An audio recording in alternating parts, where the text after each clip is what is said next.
kanya'y kapatid ko, namatay sa kulungan. Siya'y 10 taon lang aking inalagaan, at ang huling habilin niya, ang wika niya ay tanging, buhay ko'y tapos na, nasa simula pa lang.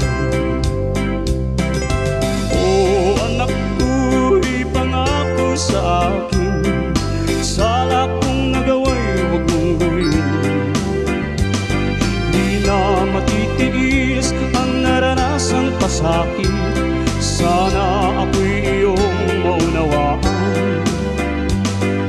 Hinamak ko'y isang katapangan, bawat tao mayroong mahal, mahal nitong si Becky.